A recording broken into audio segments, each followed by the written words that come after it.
Hey everybody, welcome to the Resistance broadcast. Happy May to everybody, which means May the 4th, this Thursday, which means the return of TRB live Thursday nights. That's right, no streaming show, means we're going live Thursday night on TRB Live. We're going to talk all the latest news of this upcoming week, including what happens on May the 4th, which of course Visions 2 comes out, so we're going to talk about that. And with me, as always, talking about Star Wars on this episode that you're listening to right now, and will also be joining me Thursday, is James and Lacey. I'm John, by the way. I don't know if I said that. So TRB Live coming back. For us, it's going to feel the same, just a different day. Because Mando fan show, we've been getting that going. So I'm sure we're all excited about that. But one other thing I wanted to bring up, Carrie Fisher is finally joining the ranks of Hollywood stars on Hollywood Boulevard. About time. With her star on the Walk of Fame. Yeah, so I want to get your guys' quick reactions to that. And do you think Carrie Fisher would have wanted this? I think she would have been flattered, but her whole acceptance speech would have been like, great, now people can, walk on me. And like she would have made it like a joke that she was getting one. But I think for any celebrity, it probably means something. But I'm surprised it took this long, to be honest. Just based on like other people that I've seen got stars before her. Yeah, this is one of those weird things, right? Where it seems like it's one of those things where you get it when you get nominated or something like that. Like they're almost like there's a group of people that are like, you know who we haven't done yet? This famous person. But it's actually more along the lines of like the opposite of that. Like you have to apply for it and then they just approve it. Yeah, so, you have to pay for it. Yeah. So this to me was interesting because I was like, oh, who's doing this then? Is it like her family, or it's obviously in some connection with Star Wars Day, May 4th? Maybe Lucasfilm is, Disney is. Lucasfilm. Billy Lord is the one I know like accepting it. So I wonder if it was just her estate who's like put it together and said like, listen, we don't know how she didn't ever really pushed for this, but I think she needs to be recognized forever, one of those things. So I anytime you talk about Carrie Fisher, I like it because then people just talk about Carrie Fisher in general. So I like that aspect of it. I'm not, enamored one way or the other about the Walk of Fame. It's, whatever.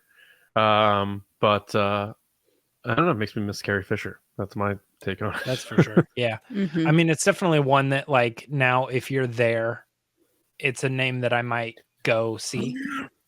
You know what I mean? Yeah. Or I would be excited to go see. Yeah. So that's cool. It's another just name on the list that's I don't know. It still gives the walk like that extra level of like when you go, it's like something you're walking down, you're like, oh, I know this person, I know this person, I know this person. It is kind of neat, Yeah, oh yeah. And it would be weird if, you see Harrison Ford, Mark Hamill, and there's no Carrie Fisher one. Like that'd be weird.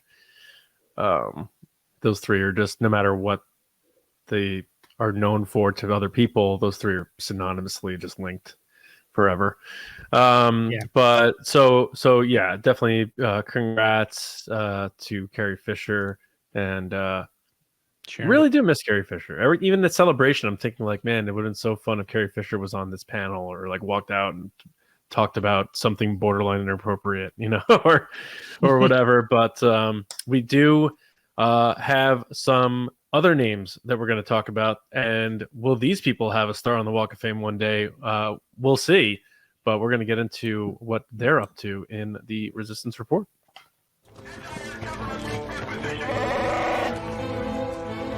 It's the Resistance.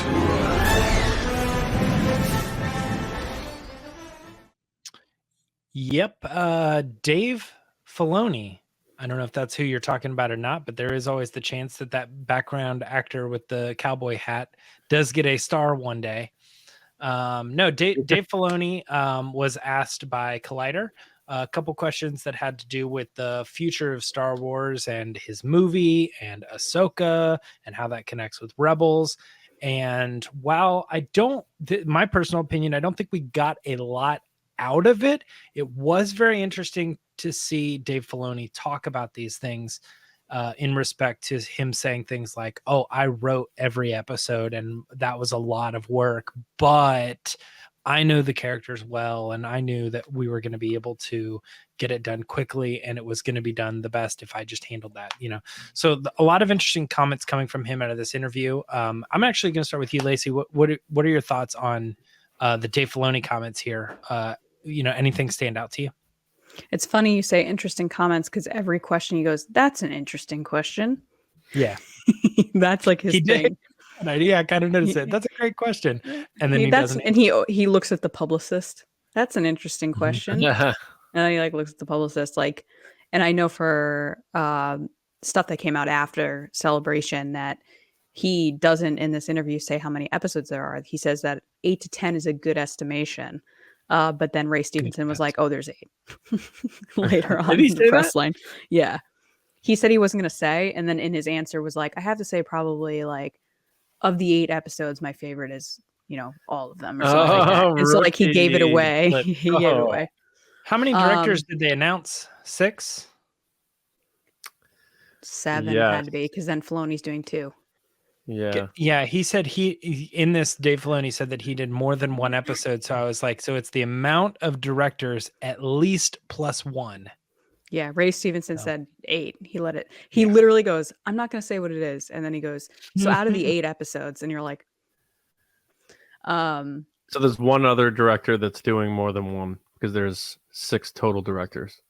Okay, yeah. Mm-hmm. Or Dave did 3. Yeah, or Dave did 3. Yeah, because he said more than 1. Mm-hmm. But yeah, so the thing I think that stuck out to me is that they had asked him if people aren't into Rebels, which is something we talk about a lot on this show. If someone hasn't been in the animation shows, how do they get into these stories that are basically being pulled from the animation side? And he gave a real honest answer. He goes, "You could probably just watch season 4 and be okay." I found that very interesting because usually creatives, and whether it's Jon Favreau or even Dave Filoni sometimes don't give specific answers to those things. They're like, "Oh, well, go back and enjoy Rebels," But for him to be like, "You could probably just watch this 1 season and be okay," was such an honest and pure answer from him that I really thoroughly enjoyed because it was just very straightforward. But I mean, it's just crazy seeing him on a press line talking about this show that's basically characters that are his characters that are making that jump. And then he had just found out he was doing, or been announced that he was doing a movie prior to this. So he's vibing on that energy too. And you can just feel it radiating off of him, how kind of anxious, nervous, excited he is. I also find it very interesting that during the Ahsoka panel, he was very much like, "Don't say anything, don't say anything, don't say anything." And then in this interview, he kept turning to his publicist, making sure he's not saying anything. But yeah, I think, man, I'm just so excited for Ahsoka, and it's not a show that I would have a couple years ago, I think, been as excited for. And I'm definitely someone that jumped on the Ahsoka train later, with probably The Mandalorian more than with the animation, just because it just was such a cool episode for me. And I love how Rosario Dawson has taken the character in a new direction. So I'm excited to see what comes from that. But there is that really cool side of this conversation where he talks about things that are in development that haven't been announced yet. And they talk about that a little bit. And he doesn't give an answer as to, again, that is an interesting question. He doesn't give an answer to how many, but the idea that he talks about now there is a department or section process for things in development makes me think that man, I wish I was in front of that whiteboard, because there's just so many things probably being thrown out there that it just then gets thrown into this filter and so many things come out. But yeah, that would be the one thing people are like, "Oh, what would you want to see? Bring me in that room." That's what I want to see. What's being discussed. Mm-hmm. Totally. Yeah, I agree with his comments about the I mean, I agree with everything he said. The Rebels thing really stuck out to me though, as far as what can we pull from this interview where Dave Filoni really doesn't say a whole lot. I thought the comments about what to watch in Rebels was probably the most intriguing Like, what can we pull out of that? Because he starts by saying the episode where Kanan dies. And I'm like, so of all things, that's the one that you should start with. Mm-hmm. And I was like, okay, so then they're definitely going to talk about Ezra's connection with that moment, Mm-hmm. or Hera's connection with that moment. Mm-hmm. There's definitely something about that scene that's going to elevate Ahsoka for people who have seen that one episode. Then he says all of season 4 probably would be just fine. And it's like, okay, that's a little bit more blankety of like, there's just stuff in season 4 But that still, happened. to narrow it down to one season, I thought was such a good answer, at least. That too. Yeah. And I mean, he does end up sort of defaulting on the back of it. Says it's all there. If you want to see it, it's on Disney Plus. He sort of falls back on if once you watch just one episode or this season, you'll probably just want to go back and watch it all. I think we ended up going back and watching multiple runs of things. But I thought him starting with that answer of probably Jedi Knight, the episode where an unfortunate thing happens to Kanan, and I'm like, why would he start with that? That's interesting. That's cool. John, did anything stick out in the interview to you? Something unfortunate happened to Kanan. What's that? Yeah. He's dead. We didn't spoil it. He just said something. No, I'm just saying, like, something unfortunate happened. It's like the ultimate unfortunate thing, because no more unfortunate things that can happen to you because you're dead. Yeah, he's just dead. So I took that. I put the Disney filter over those answers, and I think they're like making sure the narrative is don't make the audience feel like they have to do homework to watch this show. So tell them as little as possible that they don't even need to watch it, which he did. But if you got Filoni probably off camera, backstage at Celebration, he'd be like, I think everyone needs to watch everything in Rebels, But this answer allows people to be like, if he said it the other way, I have to watch 75 episodes of this cartoon in order to get this show. Disney's like, oh, Mike, that's a nightmare for us. Like, we need people to watch this show. So I think part of it is a very sly way to make sure people don't feel overwhelmed heading into this show. And then the other part, him saying, but I think you'll go back and watch all of it, is him getting his like real thoughts sort of out there without being obvious. But can I jump in? Do you think that he has handled Mandalorian well, as far as like how much of the Clone Wars do you have to watch for Mandalorian to make sense? Yes. Yeah. I think it's that same feeling. Yeah. That's what I'm saying. I'm saying I think he's done a very good job because people don't have to watch Clone Wars for Mandalorian to make sense. Yeah. Right. Yeah. Yeah. No doubt about it. And the other aspects of things he said, definitely being coy. I did like that he had to turn to a PR rep or publicist and like say, like, are we allowed to say this? Because like Lacey alluded to, he's, and we observed at Celebration, he seems to be the most protective person in the room at all times. Whereas, maybe Favreau will have a slip of the tongue here and there, and Giancarlo Esposito certainly will, and Carl Weathers, but Filoni's like, zip, nothing. And that's why that Ahsoka panel was so boring. I hate to say it, but they couldn't tell us anything. Yeah, and I think I saw Jude Law. I saw Jude Law on Jimmy Fallon talking about Skeleton Crew, and I wanted to put it in the Resistance report. I'm like, Skeleton Crew, Jude Law, awesome. He couldn't say a damn thing. The only thing he said was that he saw a Jawa, and it made him starstruck. Everything else, he's like, it's like Amblin. It's 10 to 12-year-olds going on an adventure. I'm like, the back of the video box that we've heard over and over about this show. Yeah. He can't say a thing. It's like they got to open this up a little bit. Like, have Jude Law go out there with the new droid or the new creature, and it's not going to spoil anything, but it gets buzz going. The fact that he's there and he's like, oh, I can't say anything, to the point now where it's this running gag with these late night show hosts where they're like, I know you can't say anything, but here's $1,000. It's like, just open it up a little bit. It's okay. The novel version of Star Wars came out before the movie did. Sometimes it's okay to let a little info out. That's all I'm saying. Yeah, I was just going to say that I feel like Dave Filoni does a good job, though, of keeping the fan experience true to them. Like Mhm. I feel like that's what he's often protecting more than anything else. I still fall back on that. I think Disney and Lucasfilm are more secretive than anybody else. And I think people like Yeah. Dave Filoni are going, I'm under heavy contracted NDAs. I don't want to get in trouble. Like, same with Jude Law. So I agree. I think one of the coolest moments in Star Wars, like fandom, was when we saw BB-8 for the first time in the trailer and everybody thought it was CGI and they rolled BB-8 on the stage at Celebration. Like, that was insane. They tried to do that with Dio later on and it didn't have the same impact. BB-8 was just so amazing that it was technology that like didn't exist at the time. So I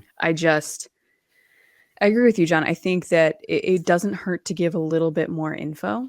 And I think they're going to see more success in the long run because it's going to attract people to that aren't normally into Star Wars. Like, I saw a really funny comedian on Instagram and TikTok do a whole thing where he's walking on a New York street and he usually talks about like TV nowadays. He's like, there's 3 types of shows on TV. There's, rich people that are depressed, like White Lotus and all this other stuff. And he's like, and the number 2 is like Star Wars shows that are about like a pilot that's in the movie for 2 seconds that winks at the camera. And now he has 4 seasons. Like, I don't want to watch that. And it's like, it was funny to me because it's clearly someone that's not a huge Star Wars fan, but speaking from the idea of like, this is a lot. So I mean, anytime the Jack Black series is going to be amazing when it comes out in 3 years. But it was really funny. And he does that a lot because he had made another joke about the Mandalorian where he's like, the new bounty hunter named Wah Wah, who goes to the planet blah, blah, blah. And like, that's the joke that I would say normal in the sense of like non-Star Wars fans have is like, is this too much for me? And I think this plays into what you were saying, James, is like, you have someone like Filoni being like, okay, you can start here, but you don't need to. You can just come in fresh. I think Filoni has handled that well with The Mandalorian, but I do get concerned like John does that like, how secretive are you being or how crazy are you getting with the Easter eggs and nitty gritty stuff that you're turning other people away because they feel like they're not in on it. Yeah. That's what I think is going to be the most interesting thing about Ahsoka is fans that didn't watch Rebels coming in and enjoying the show. Is that not going to work for them? And then the opposite of that, of it being just like a show that stands on its own and not having enough payoff from all these people who are like, I thought this was going to be the 5th season of Rebels, and it's you not. have 2 sides here that could conflict with each other because you have the Rebels fans that want that payoff that aren't getting enough, or go the other way where they're getting too much and these fans over here are going, I don't know about this, I don't care about this, give me Luke Skywalker. And I think he's aware of both parties, and so it's going to be right down the line. It's not going to be as rebel-y as you think it is, and it's going to have its own story that if you're coming into it brand new, you're probably going to be fine with it, but you might feel like you're missing out on some of the stuff because you're not as caught up with a lot of these characters that it seems like all your friends or your Star Wars friend knows all about, but you're like, I've never seen that character before. I don't know why. What's the big deal with this person? There's going to be a lot of 5 things you could have missed in episode 1 of Ahsoka. Yeah, it is odd to have someone start with an episode where one of the main leads of that show dies, and if you never watched it or you have no idea who Kanan is, you're just like, you have no emotional attachment, you don't care, you're like, that's weird, this dude who can't see can see now, and he kissed that chick and now he's dead. What? So spoiler alert, John. Jeez. Really? Really? Jeez, I love the people listening to this Star Wars podcast 20 minutes in like, oh, I've never heard of this show before. What is this? I can't wait to look at the comments of this video where everyone's like, spoiler alert, John. Yeah, because you keep the dumb joke going. We're going to be talking about spoilers in our next story too. Yeah, let me finish by just saying he has you starting on season 4, episode 10. There's like 6 episodes left in the whole series. There's no way Dave Filoni like actually feels that way. That's all I'm saying. He just wants to make sure people. And it could have been directed from the top down, especially with the pressure that's on Disney Plus right now. Like, don't make these people feel like they have to do a lot of homework to watch this show. We need people to watch this show, So, can I say something about Dave Filoni that has nothing to do with this story? Mm-hmm. Is it about his hat that's very jarring and it took everybody out of Mandalorian? It is, but not that. So, Which I'm kidding, by the way. Yeah, I love his black hat. It's like his thing, you know. And one of the things that I saw on social media was an interview. I don't know if it was Collider or not, but talking about his hat and why he wears it. And he's like, "Oh, I wear this hat because at Skywalker Ranch, when I'd walk around, the sun would get in my eyes, so I wore a hat." And he's like, and then it became my thing because I wanted fans to know who I was.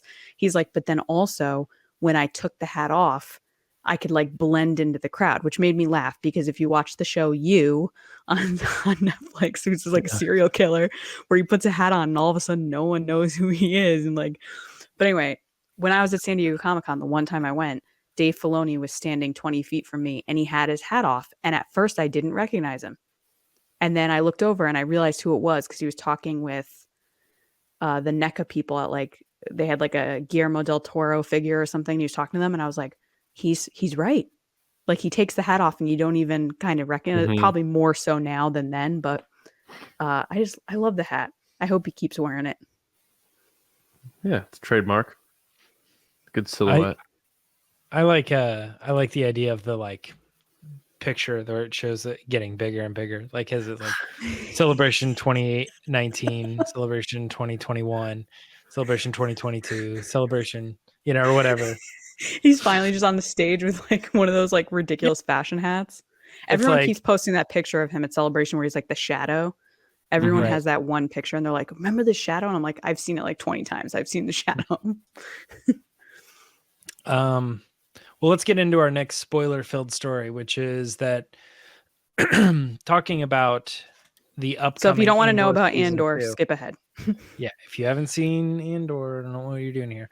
But these are the actors talking about it. This isn't any sort of like site leak or actors and creators. Yeah. I just want to give people Andy the chance to jump if they want to. Andy Serkis confirming, along with Tony Gilroy, both of them saying that the character of Kino Loy is in fact not dead. Did you get it now? I said jump. Yep. A little bit more into the details as the article talks a lot about the upcoming season from a bunch of different actors and exactly where we're going.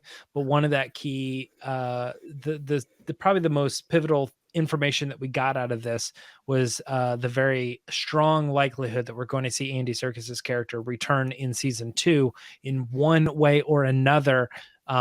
In one aspect here, I was looking for the quote. If he jumped, that would be the end of him and he would be out of the picture. But no, he's alive and he's working out his next move. That came from Andy Serkis himself. So what do we think about this character potentially showing up in season 2? John, what are your thoughts? I think so. And I think for some people that's going to bother them and take away from the sadness and weight of what we thought was his end at the end of season 1.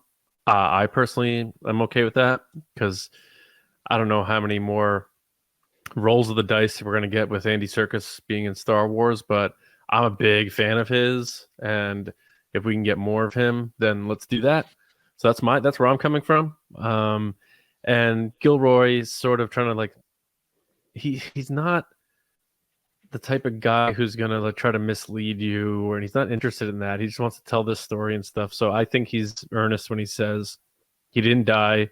I don't know what happened, but he didn't die. We never saw him die. Like for him to have made that conclusion with such conviction, no. Right. So one, he's deciding that. Two, likely made sure story group and the canon keepers are cool with that for anything else they need that for. So to me, it's legit, no sort of trickery. And and when I say it's legit, it's like, yeah, you could say he died and we never see him again. Well, he didn't die and we never see him again. So it's no point to the audience, but I think it's being said because we are going to see him again. And I like that Andy's talking about, he's like sort of plotting his next move. Now, this doesn't mean Kino's going to have a happy ever after. He may have another rough go in season 2. He may be even in a worse situation where he got caught and he's being interrogated. Like we don't know, but the fact that there is looking like a very good chance we're going to see him back, I don't think that's a spoiler. It just gets me more excited for the return of Andor because I thought he was so great and a standout, and I'm a huge Serkis fan, so all good for me. I'm cool with hearing this and finding it out. So you Yeah, say Lacey. you're a fan of the Serkis? Oh, are you a Serkis fan? Oh my god. What is going on? What was it? These comments that are the thing you would like to talk about, or was there anything else in the article that stood out? I'm honestly just happy that he possibly could be coming back. I think he is. The fact that he was on the stage for Celebration, he had such a big moment, that he's openly talking about it, and so is Tony Gilroy. Just kind of solidifies that something's going on. Like John said, though, I can't see the guy that led this rebellion, that gave this big gigantic speech, getting away unharmed. Which is, I don't know what's worse, like him jumping into the water and drowning, or him having to go through what Bix went through. Like, what could be worse here? But it makes me excited because I did like his role. I thought he was a standout in the show, and I'd love to see him back. Yeah. My last thing on it is just, it feels like, based on the footage we saw in the trailers or whatever, that they really are going to lean deeper into the spy cat and mouse element of the show. So I could see them doing that with multiple characters now that they're sensing this rebellion actually being a tangible thing, where maybe Kino is still in there and it's like a Die Hard situation where we get an episode where Kino Loy's like sort of trying to evade the remaining officers there and trying to figure out his way out. Doesn't mean he's going to get out, but I think that'd be pretty cool to get a little bit of a Kino Loy Die Hard type of episode at that prison and maybe still have some sort of impact. So I think that could be very cool. And it does, like I said, it really does seem like they're going to lean more heavily into the spy type of stuff for this season. So that would fit. I think Tony Gilroy saying what he did confirms for me that he's in the season, Andy Serkis's character. Mm-hmm. I think that number one, you said it, John. If you have a chance for Andy Serkis, you bring him back. You figure out you had such a great character. He's a standout character. Those are standout episodes. So why wouldn't you want to bring him back? And that's another angle you can have on it.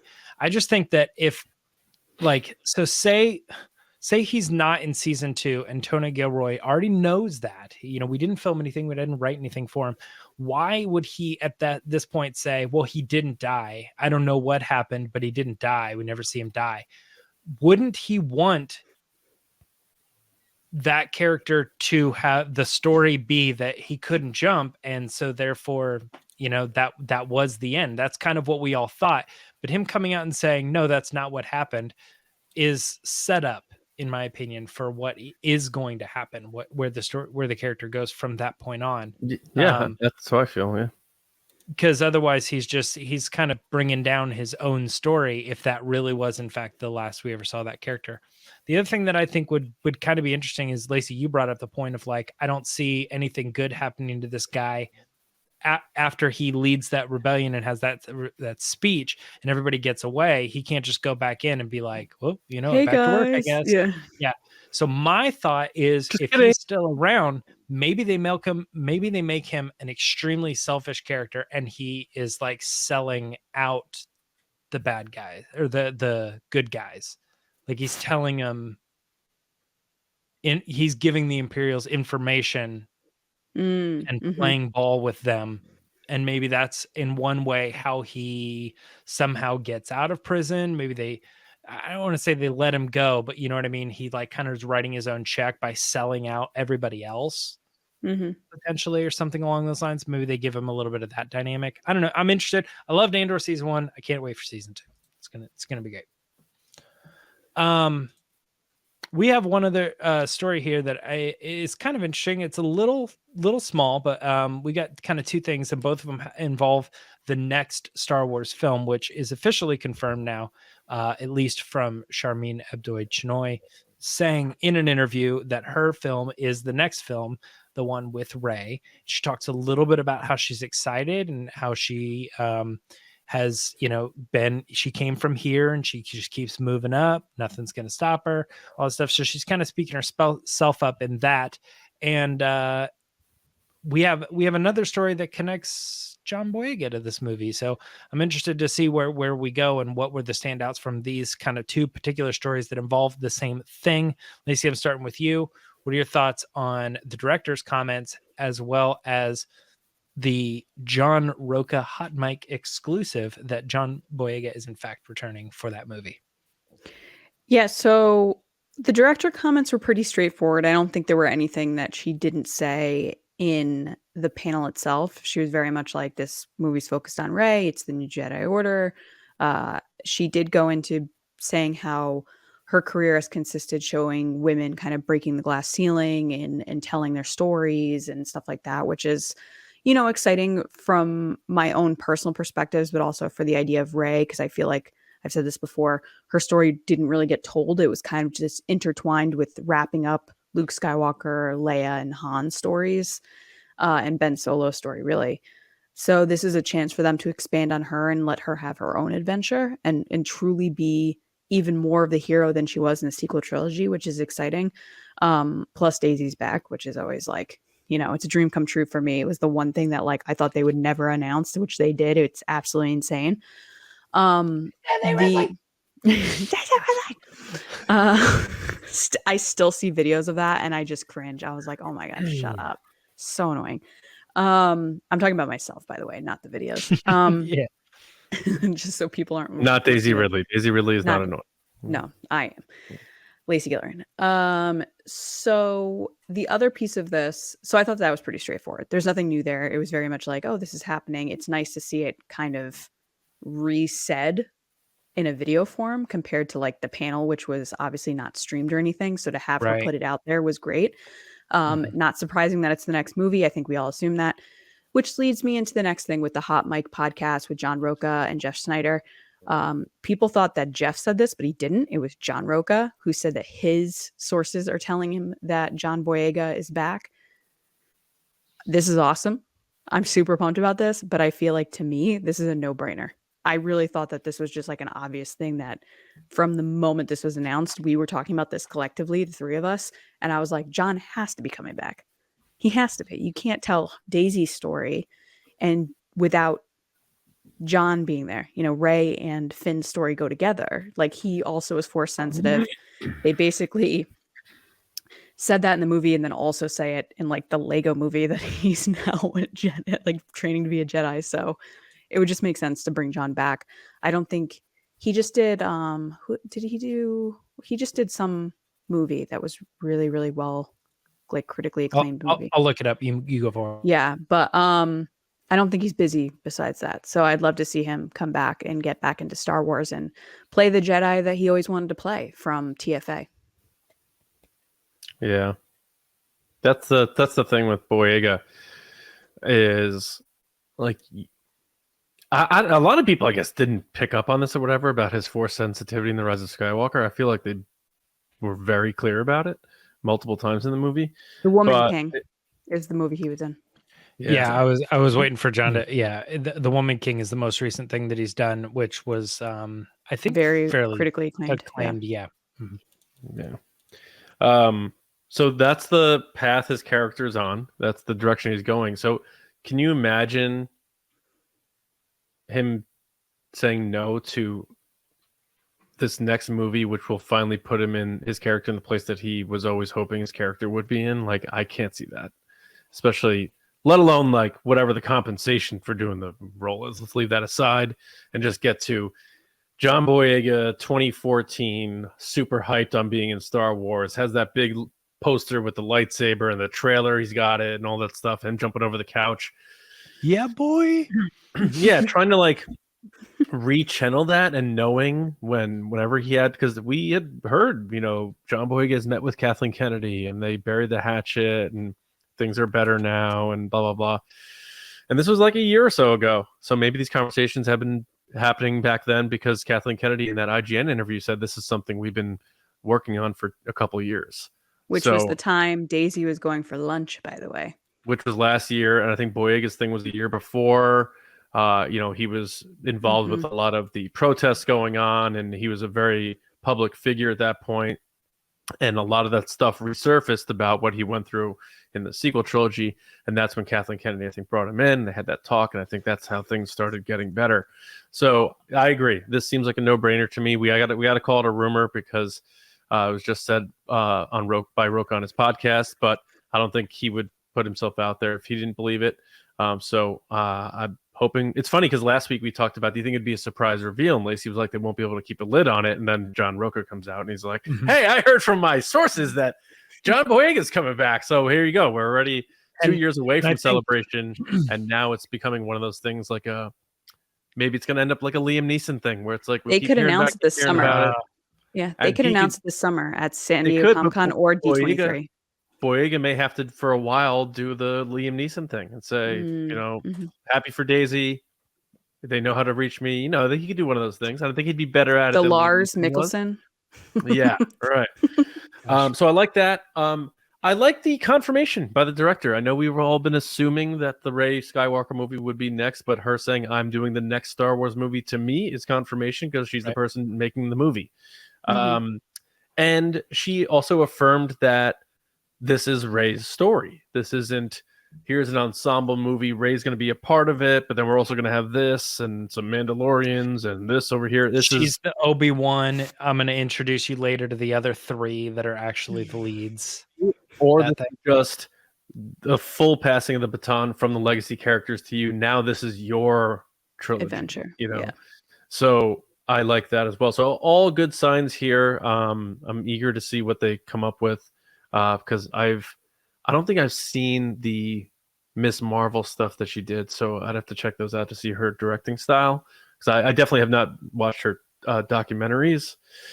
So I'm superheroed out. Can I just say that as a fan, as like a nerdy person? So many superhero movies. I can't. I'm tired of it. Oh, just in general. In general, like I'm very tired of superhero movies. It's just a lot. I'm very eager to see what they do with the new Superman with James Gunn, but sure. Yeah. So all in all, this is not a big story, and some stuff seems obvious, but it just has me feeling good because it makes me think about seeing Daisy and Boyega back to back with lightsabers, just getting into the mix, and I'm excited to see that realized. Absolutely. I thought that the director video, I thought it was interesting, like that it was sort of released. It was a way to sort of introduce herself to the world and kind of, give her come ups, like, oh, I've been doing that. There's like it cuts to a scene of her holding an Oscar. Yeah. Yeah. And I was like, this was obviously like sort of orchestrated a little bit to be like, put some faith in me. Like, I know you don't know who I am, but I've come from the bottom up and I've been telling these stories, and this is, why I'm excited to move in this. And I was like, this is a little bit of a puff piece here for her, which I think she needs. So I that's a smart move from where they're starting from.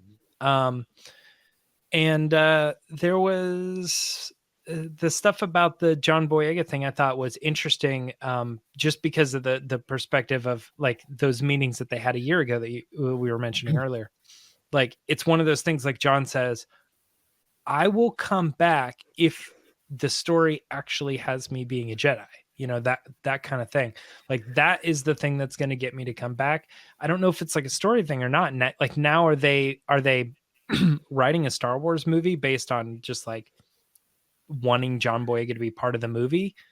But I don't know. I mean, it could be not that at all. He's like, he could come into that meeting and say, look, at the end of the day, I don't care what you do, just what you tell me you're going to do, actually do it, or like, don't mislead me, don't misguide me on this path, and make me think that this project is going to be one thing when it turns out to be something different. And I think that's probably the best bet out of it. But it does make me think a little bit like he thought he was going to be a Jedi. So now is the meeting him saying like, you have to make me a Jedi, but I think that would be the story anyway. Honestly, I don't think so either. Really.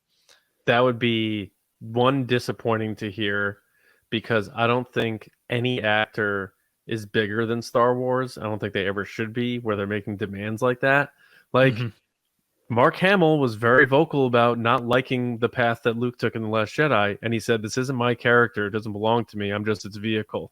And for the biggest hero in the franchise to say that, John Boyega certainly is not going to be rolling in saying, like, "I need to be a Jedi. I need to have this. I need to have that." And I don't It think just he doesn't would. seem like him. Yeah. I don't think he would do that.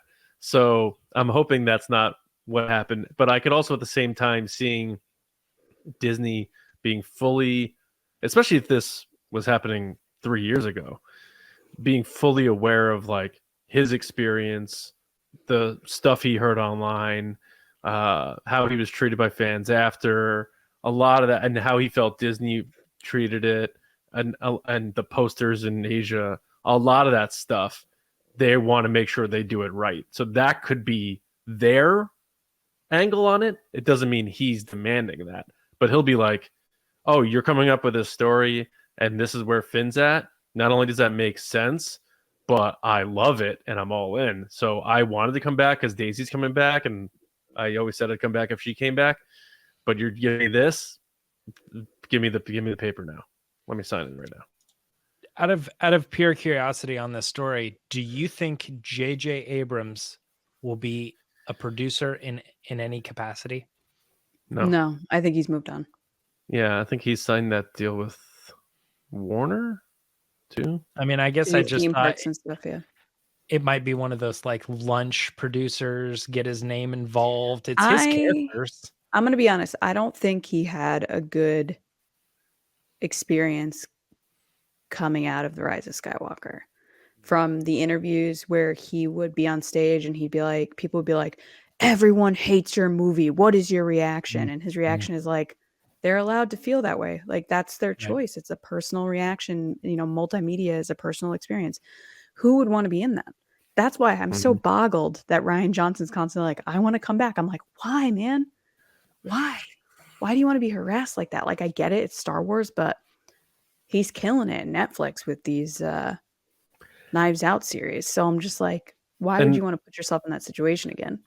Everything you hear about, you know, what happened with 9 and them not wanting to do 2 movies, them not wanting a long cut and stuff. And I think a lot of that was forced onto Abrams. I think there were some story angles he wanted to do that they rebuked, and he didn't blow anything up. He's a professional. He's one of the most respected. Yeah. He did his project. He said what he wanted to say. If people said they didn't like it, he said, "You're right." I have so much damn respect for how J.J. Abrams handled himself throughout this whole thing. And then watching the documentary of them making that movie and how much he put into it, I always scratch my head when people say bad things about J.J. Abrams. It blows my mind. Especially because if you look at the whole scenario too, like coming out of it, what people were saying, he never said anything mean. Then Colin Trevorrow leaks his whole script, which we know that's who did it. That's such a rude thing to do to someone. Especially someone that's like in your space. Like, that's basically what he was doing to JJ, is like, "Oh, this is better at his job than you are." All due respect. Yeah, it's just rude. And then it seems like from stories we've heard and other things, like there was just a lot of hands in the pot, a lot of kitchens and a lot of chefs in the kitchen there, and the studio was making pressuring choices that they were telling people to, you know, make, which then affected JJ. But he never pushed that out. He never was negative. He never said anything bad about anybody. And there's a reason why John Boyega, Daisy, Eunice Huthar, all these people are saying, "I love JJ. I would work with JJ in a heartbeat." Greg Grunberg, of course. Yeah, Greg. Yeah. Yeah. His BFF. Yeah. Yeah. Yeah. Because remember we told him what Eunice said in that one answer. She said, "The love of my life," and he's like, "I'm stealing that answer." Yeah. Yeah, man. Greg's awesome. He's so happy all the time. Yeah, lots of things to think about as we head into this next era of movies. I mean, obviously we've talked about Dave's, we've talked about Sharmeen's. It's exciting. We're talking about Star Wars movie news. Excited. And as soon as Indy 5 really like comes out, people are going to be like, "Oh, we get to talk to the director. What's your next? Your Star Wars. Let's talk about that." Point. You know you're going to get those interviews, and so as soon as Indy hits, that's where we're going to start getting thoughts on James Mangold's movie from. Jimmy Fallon's going to be like, James Mangold, tell me what can you tell me about Star Wars? And he's gonna be like, I can't say anything. He's like, all right, let's play beer pong. Questlove, give me a beat. Yeah. But you missed a part there. He would say, "Oh," because he always did hilarious. Yeah. this. But Jimmy Fallon is also Will Ferrell's Harry Carey. Yeah, that's what it sounded like at first. I was like, Hey, everybody. Cubs win. All right. Well, that is going to be it for Resistance Report this week. Lots of crazy stories. That was a good section. But we got another good section coming up, and I'm going to hand it over to Lacey to take us into it. all right, guys, it's time for the Patreon pod race.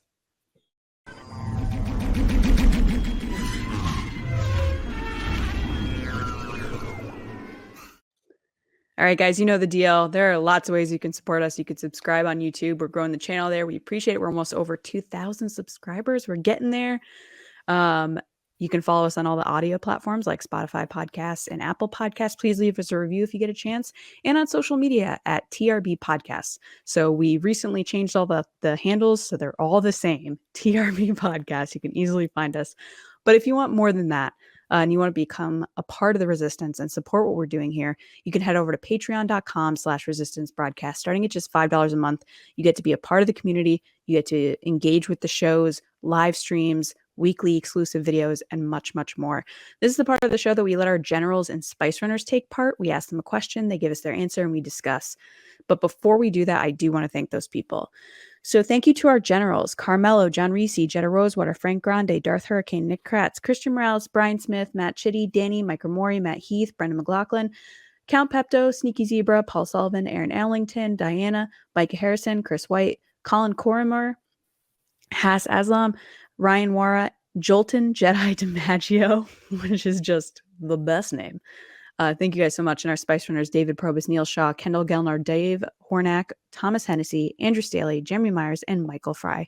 Thank you guys so much. This week, we have one of our new generals, our recent generals. So excited for this. Colin is up. Colin's so hyped to have you on the show.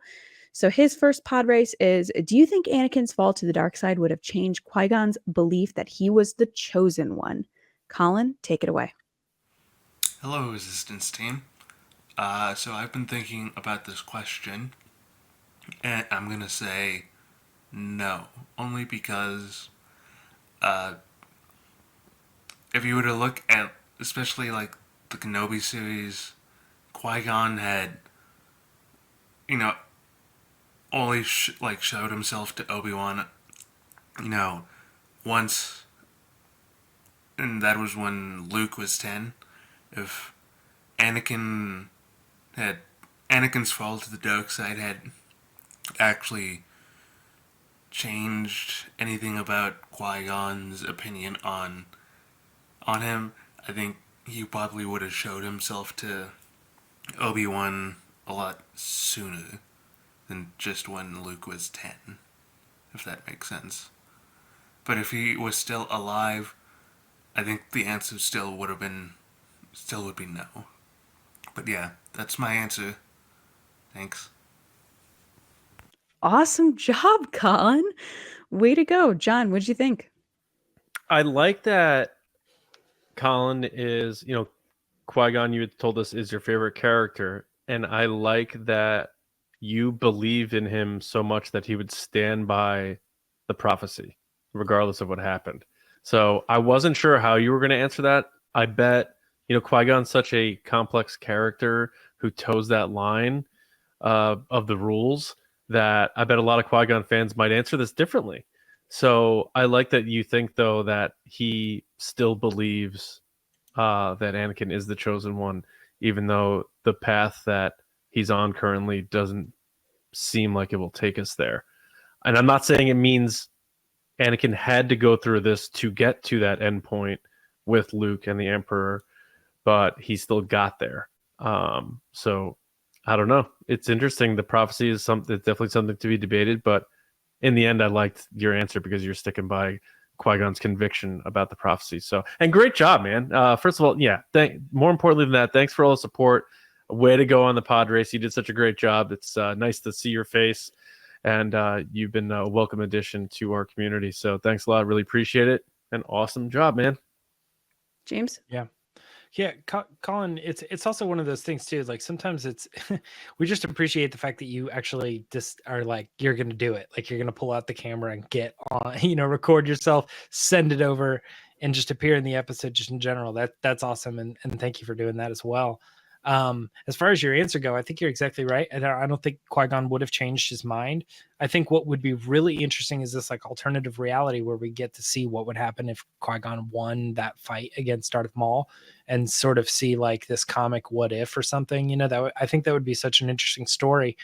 But at the end of the day, I still got to say that like I know everything that happens, and I still land on Anakin was in fact the chosen one. I think Luke was something else.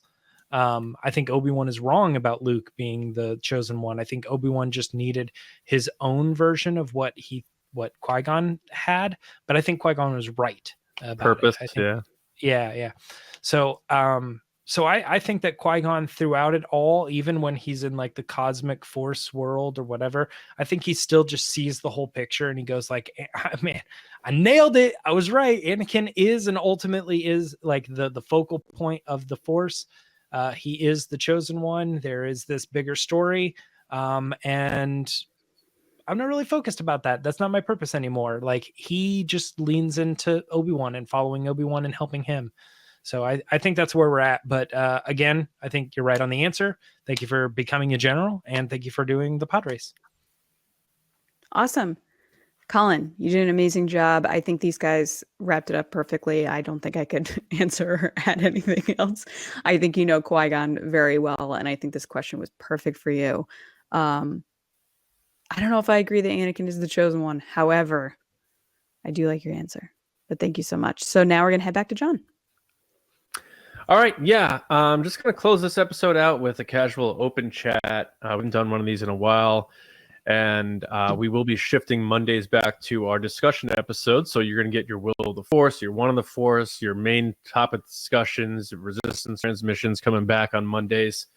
So to close out this sort of hybrid Monday that we have going when there's a Star Wars show on Disney Plus, just anything that's on our mind. Doesn't have to be Star Wars. I finally saw Scream 6. And I'm not going to spoil anything, but it's so disappointing to keep wanting to show up and watch these movies and just get let down every time. It's just, I love the first Scream movie so much.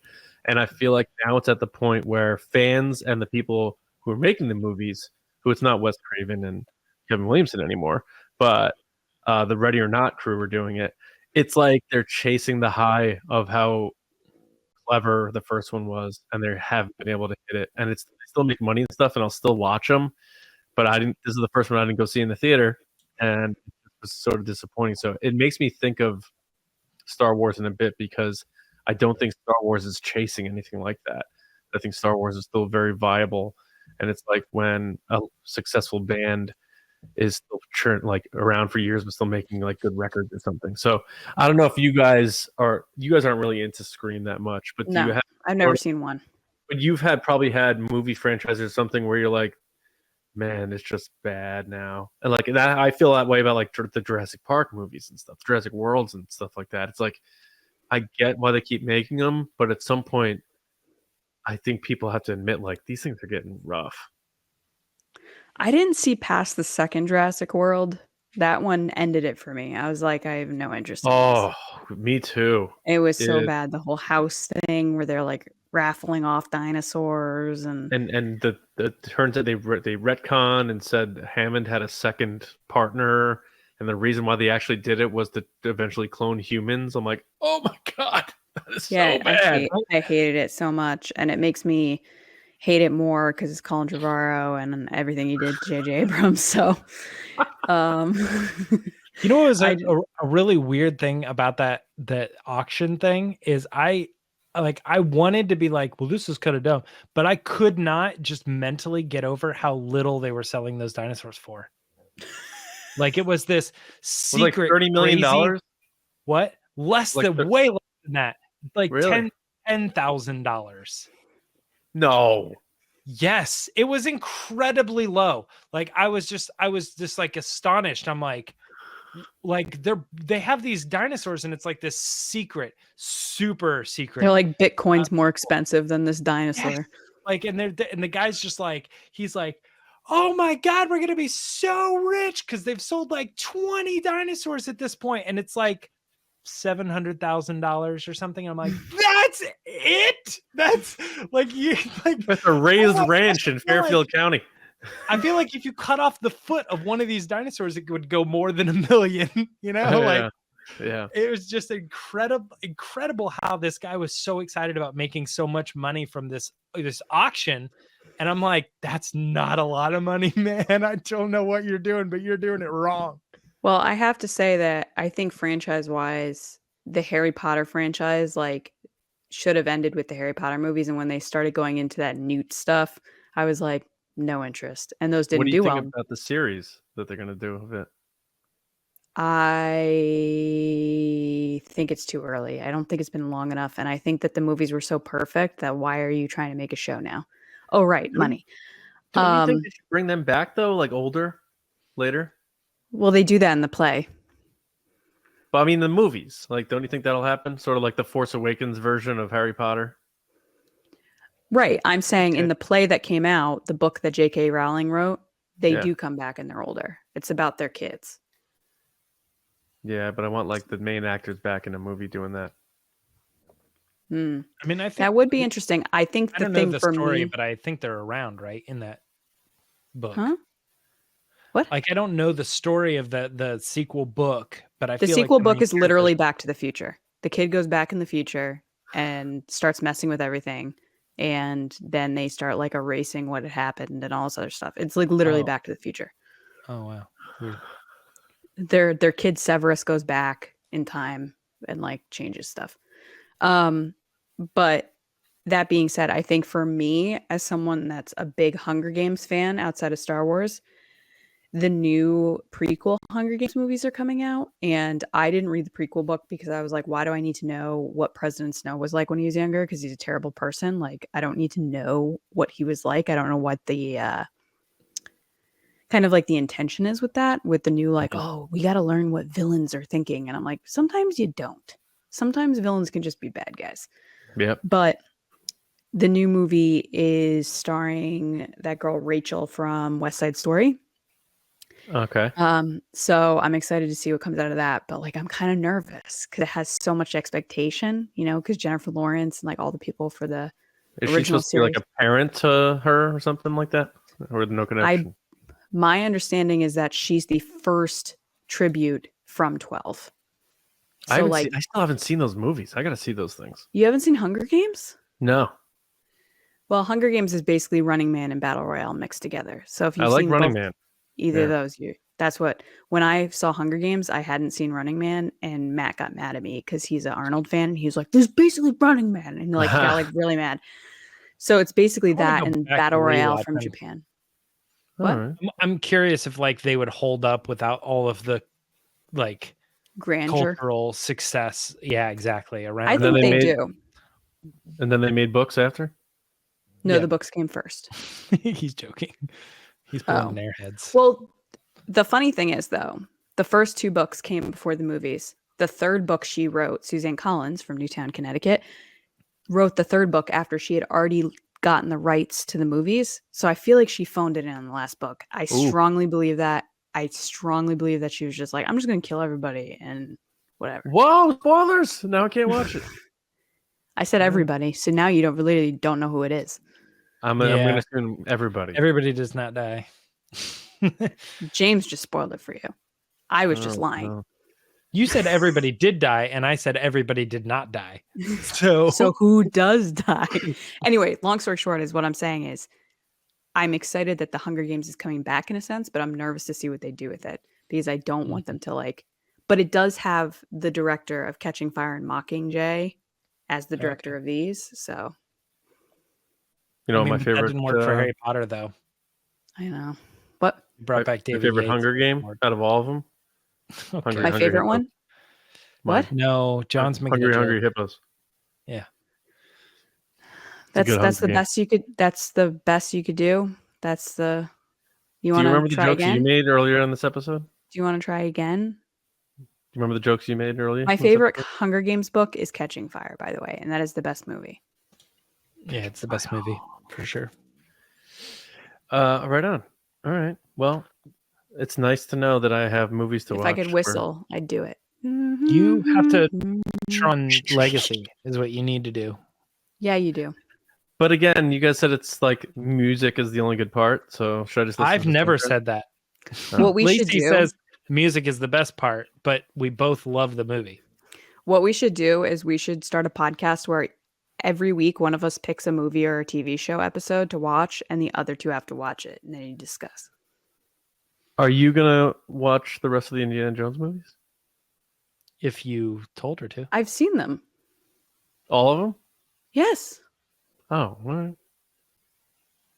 I didn't think you had seen all of them. I didn't had think seen so. all of I them. thought you said you skipped certain ones. I or skipped the something. second one, but I went back and watched it. Oh, Oh. nice. How about American Graffiti is what I want you to watch. Okay, that's not an actual thing we're doing. You can't just tell me to watch Oh. things. Well, you guys keep saying I have to watch Tron, so You do. there I you don't go. know, You have yeah. to watch I American just Graffiti. feel like you just need to bust it out one day and put it on. And I totally Watch bought the Mondo vinyl of Tron Legacy on. Mm. I'm so pumped. I like the music, but I like the remix album more than the score. Oh, I like the score. And the score's perfect. As far as the movie go, I like it because I feel like it's very similar to a Star Wars film. Like I feel like if you ever wanted to see Jeff Bridges as a Jedi, this movie does it. It's very cool. The music makes it, honestly. Lacey, let me ask you this before Yeah. we get out of here. I know you're fatigued on comic book movies, but a lot of buzz with The Flash. You gonna see that one? Probably not, because the lead actor is a terrible person, and they're supporting him but not supporting other people. So makes no sense. I'm Like he seeing was it for- arrested for harassing people. Like I have no interest in supporting someone like that. But I'll watch Yeah, clips of Michael Keaton on YouTube. There you go. Yeah, I'm gonna see it for Keaton for sure. I heard he's did a great job in this, so I'm really pumped. I It's actually just want him to hard. get. You know, it's hard to defend people that have done terrible things and be like, oh, it's a comic book movie, and you're like, okay, but they're a terrible person. Yeah. Yeah. It's one of those tricky things where like I also don't want that whole big pivotal thing that so many people have worked on just be completely ruined because of one person. You know what I mean? Oh, the movie gets shelved because one person did these things. But it's like, yeah, I don't know. Somehow or another, if you go see that movie, he's going to get paid and it's not going to help, you know? It's gonna be a weird phenomenon when you have this movie that's gonna make a ton of money and reset the DC universe, and its star is not gonna be out promoting it. Yeah. Oh, he's not going to be at any of the press release things. I Probably not. I'm almost. They'll send surprised Michael they Keaton are out there moving though, forward. and he'll Yeah. do it. Yeah. And the Supergirl, Callie, whatever her name Yes. is. Yeah. Mhm. So yeah, I'm curious to see how that goes. But I really they're making another Beetlejuice movie. I hope that him and Tim Burton make one more Batman movie. That'd be so amazing. They're saying Jenna Ortega is going to be Yeah. Lydia's daughter. That's pretty cool. They're Yeah. eyeing her for that role, and I was like, Which man, makes sense too, because Tim Burton's just snatching her up. He's like, you came 30 years too late, Jenna. I Ortega." know exactly. Yeah. Yeah, you're. our And we new never Winona talked about Ryder. that, but I did watch all of Wednesday. I was thinking about doing a special video with you, Lacey. to talk Wednesday about is Wednesday. so good. It is Yeah. so good. Did you like it? Yeah, I liked it. Oh my god, I love I didn't like love it, but I was it. like, I "This is a good loved show." it. It reminded me of like Buffy back in the day. It's so good. Yeah, Buffy. I think I put out a yeah. post that was like, "I think both of these Festers are amazing." Yeah, they're both Christopher great. Lloyd and the Fred Armisen. He was surprisingly good. I thought I was going to hate him. I On was the sitting there picture? going like, "Why is this guy so familiar?" And it like actually took me like half an episode to be like, he kind of reminds me of Fred Armisen, like a little bit. And then I'm What like, is- it's what do you- him. Oh my gosh. What do you think of when you think of him? Like, what's the role you think of? Actually, mine's stupid. Mine's so stupid. The stupidest. Mine's really stupid. mine isn't even a role. It's him doing the drum stuff on talk shows and on his stand up, because he does these like these drum things. He's like, oh, just a little. It's got a little bit of like you need these drum things. That's honestly like the first thing I think of when I think of him. But he's been in so much stuff. He's not a leading person. He's like a cameo person. You just stick John, him say your randomly. movie on 3. Ready? 1, 2, 3. Euro Trip. Eurotrip. Muscoozy. And then he just gets closer and closer, and he's got his hand on his thigh. I didn't know that was him until way later. They're going through the tunnels, and they're all like, ah! Yeah.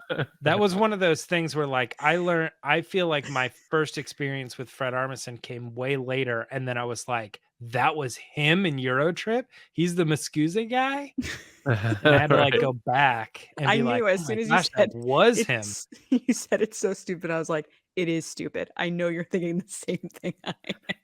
And I think I could be wrong, but I'm pretty sure he's one of the guys. No, he is in the Cork Soaker skits on SNL. Like, Oh my God, what are you talking about? those skits cracked me up, man. But yeah, he's hilarious. Although I wasn't a big Portlandia fan, but I usually like him more often than not. I say May Scoozy all the time. Yeah, Muscoozy. Oh, Muscoozy. All right, we're gonna Scoozy out of here. So I want to thank everybody for listening and watching and being a part of TRB. It's exciting times. We're talking new Star Wars movie news. We got TRB live coming up Thursday night, where we're gonna talk about everything that went on May the 4th. Also talk about Visions in full. A lot of cool stuff. So Probably do some giveaways because of May 4th. yeah, we got those going on for sure. But for us, like Lacey said, subscribe, rate, all that good stuff, and spread the word. We really appreciate it. But then also, of course, if you want to hit us up, I'm Johnny Hoey on Twitter, and my movie pod, Just Like the Movies. We got Braveheart coming out next week, I believe. James, how about you? You can find me on Twitter and Instagram at Myra Trunks. Lacey. People can find me on Twitter and Instagram at Lacey Gilleran and on TikTok at It's Lacey Gilleran. All right, so everyone, we hope your May is off to a wonderful start. We hope wherever you are, it's starting to warm up and start feeling good because we got May the 4th coming. But have a great week. And as always, we'll see you next time with another episode right here on the Resistance broadcast. See you around, kids. It's gonna be May. Oh.